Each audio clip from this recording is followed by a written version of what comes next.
দিদি, দাদা না আমার সাথে খুব খারাপ ব্যবহার করেছে। আমি না কাল থেকে আর কাজে আসবো না। কি বাজে ব্যবহার করেছে? এই পরিষ্কার কর এটা। এটা আমিষ বাসন, আমিষ বাসন আমি ধুতে পারবো না। ধর, ধুতে পারবে না। ঠিক আছে, তুই কাজ ছাড়িস না, আমি ওর সাথে কথা বলে দেখছি। শোনো, শাওয়ার থেকে না জল পড়ছে না, তুমি একটু ঠিক করে দিও তো। আচ্ছা ছাড়ো এসব, তুমি না বাইরে থেকে চিকেন নিয়ে এসো, আমার আজকে চিকেন খেতে খুব ইচ্ছা করছে। আজকে মঙ্গলবার নিরামিষ, আর তোমার চিকেন খাওয়ার ইচ্ছা হচ্ছে? তো মঙ্গলবার হয়েছে তো কি হয়েছে, আমার যে খেতে ইচ্ছা করছে, তুমি যাও বাজার থেকে নিয়ে আসো। দেখো, তুমি ভালো করে জানো আমি মঙ্গলবার দিন চিকেন খাই না। আরে খেয়ে নাও না, কি এমন হবে, একদিন খেলে কিছু হবে না।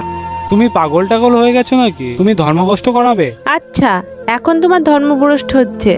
আর যেটা তুমি ওই কাজের মেয়েটার সাথে করেছিলে তখন তখন ওর ধর্মভ্রষ্ট হয়নি? সরি রিয়া, আমি আমার ভুল বুঝতে পেরেছি। শোনো, ওই দিনের জন্য সরি।